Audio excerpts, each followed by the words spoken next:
151033 akan menerangkan tentang amebiosis dan morfologi amebiosis. Amebiosis adalah jangkitan yang disebabkan oleh protozoa parasit yang dikenali sebagai Entamoeba histolytica. Jangkitan ini kebiasaannya berlaku melalui pengambilan air atau makanan yang tercemar oleh najis yang mengandungi kista ameba. Berikut adalah beberapa faktor yang boleh menjadi punca amebiosis. Pencemaran air dan makanan. Amebiosis sering terjadi disebabkan oleh pengambilan air atau makanan yang tercemar oleh najis yang mengandungi kista ameba. Ini boleh berlaku jika sanitasi kurang baik atau amalan kebersihan yang tidak mencukupi. Kontak langsung dengan orang yang terjangkiti.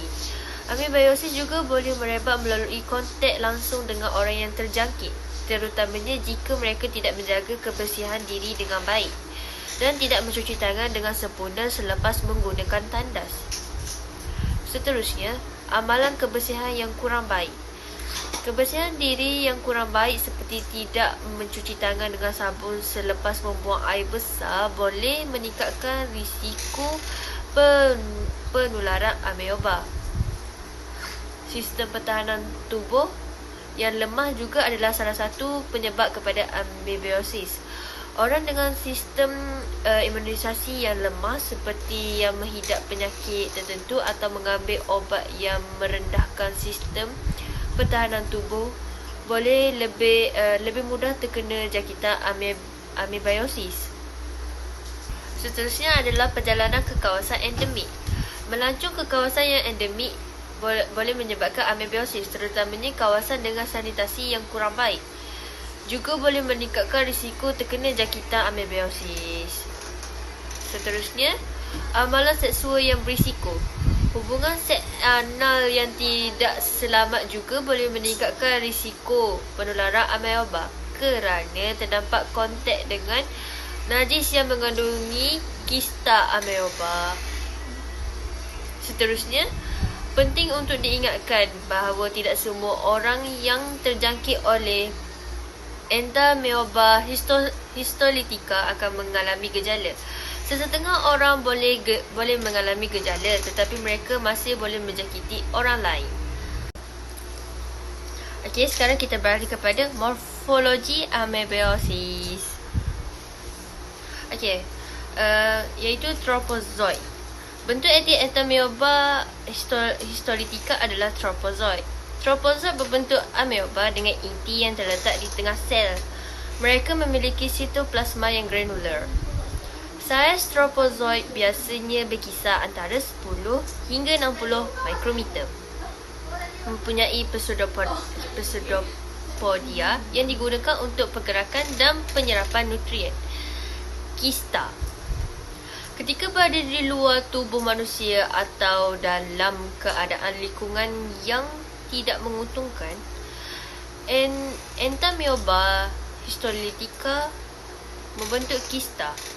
Kista mempunyai dinding yang kuat dan melindungi sel dalam keadaan dormant, iaitu tidak aktif. Saiz kista berkisar antara 10 hingga 20 mikrometer. Kista dapat bertahan dalam lingkungan yang keras dan menyebabkan infeksi pada individu yang mengambil air atau makanan yang tercemar. Morfologi ini penting untuk difahami dalam konteks amebiosis. Tropozoid adalah bentuk aktif yang menyebabkan kerosakan pada tisu usus dan menimbulkan gejala klinikal. Manakala kista memainkan peranan dalam penyebaran jangkitan di antara individu dan pencemaran persekitaran.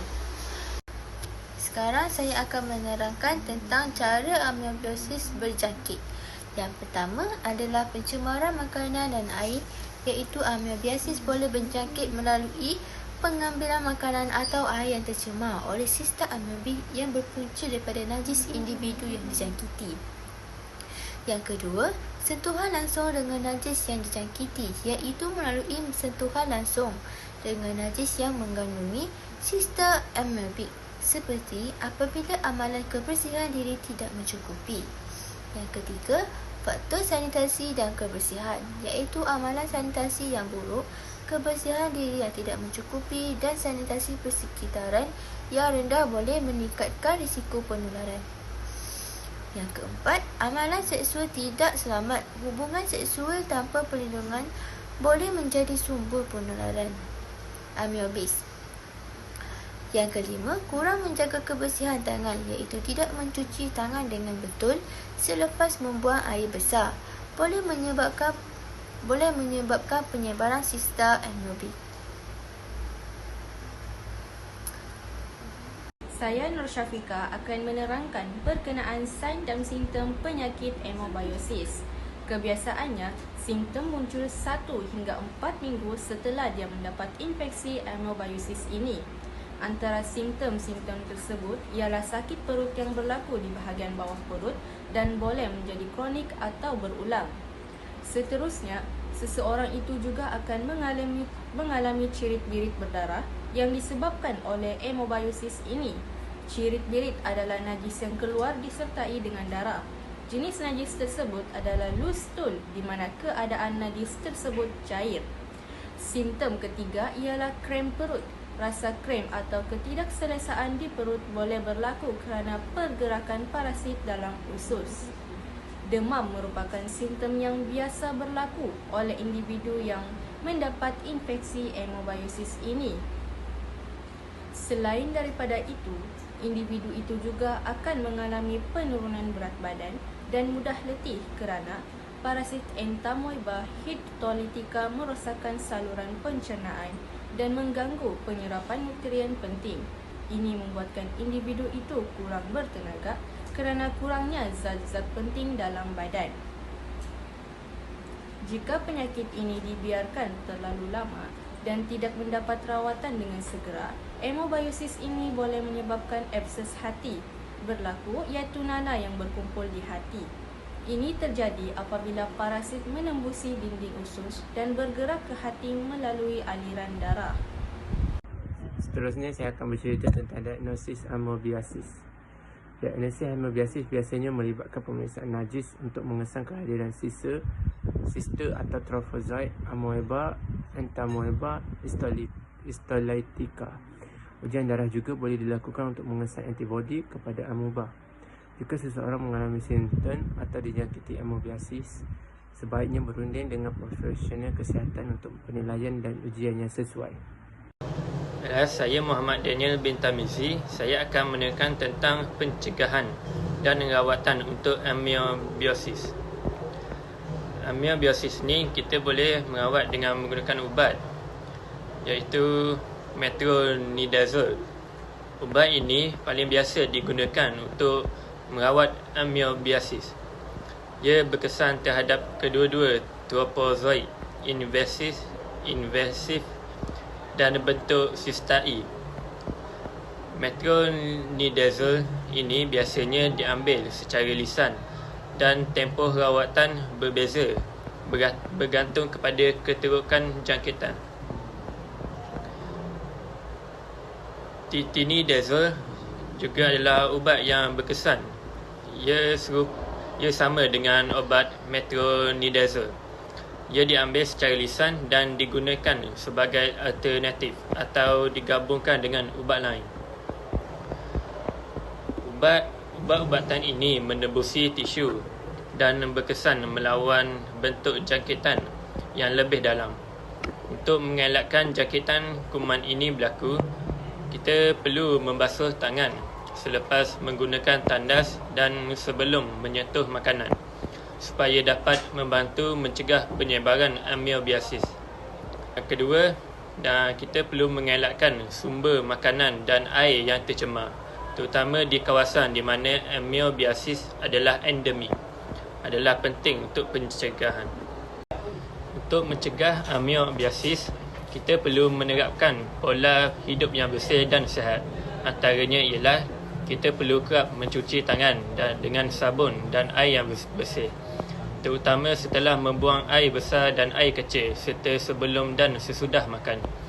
Kita juga perlu mencuci sayur atau buah hingga bersih dan kupas kulit buah tersebut sebelum dimakan. Selain itu, cuci peralatan masakan sehingga bersih sebelum digunakan. Rebus air hingga mendidih sebelum diminum. Seterusnya, saya, Nurul Jazima, akan menerangkan tentang pengurusan atau rawatan bagi amebiosis. Iaitu adalah yang pertama, merehatkan badan dan memberi masa sistem imun untuk bekerja adalah bahagian penting dalam menguruskan amebiosis. Yang kedua, pesakit perlu mengelakkan pengambilan alkohol semasa rawatan dan ikut arahan doktor dengan berhati-hati. Yang ketiga adalah pesakit perlu dipantau secara berkala untuk memastikan tindak balas yang baik terhadap rawatan. Doktor boleh melakukan ujian semula selepas rawatan untuk memastikan jangkitan telah hilang. Seterusnya, yang keempat adalah semasa rawatan, pengurusan gejala mungkin diperlukan seperti melegakan cirit-birit atau ketidakselesaan perut. Ini mungkin melibatkan penggunaan ubat sokongan atau perubahan dalam diet. Yang terakhir adalah pesakit perlu dipantau secara berkala untuk memastikan tindak balas yang baik terhadap rawatan. Doktor boleh melakukan ujian semula selepas rawatan untuk memastikan jangkitan telah hilang. Seterusnya adalah prognosis amoebiasis. Prognosis amoebiasis adalah bergantung kepada pelbagai faktor termasuk peringkat penyakit, kesihatan umum individu dan sejauh mana rawatan boleh diakses dan dilaksanakan. Dengan rawatan yang sesuai, kebanyakan individu pulih sepenuhnya. Walau bagaimanapun, dalam setengah kes, jangkitan amoebiasis boleh menjadi kronik atau menyebabkan komplikasi serius seperti abses hati. Adalah penting untuk mendapatkan rawatan perubatan segera jika gejala amoebiasis atau jangkitan itu disyaki. Pakar kesihatan juga boleh memberikan penilaian menyeluruh dan mereka akan membentuk pelan rawatan sesuai bagi pesakit amoebiasis.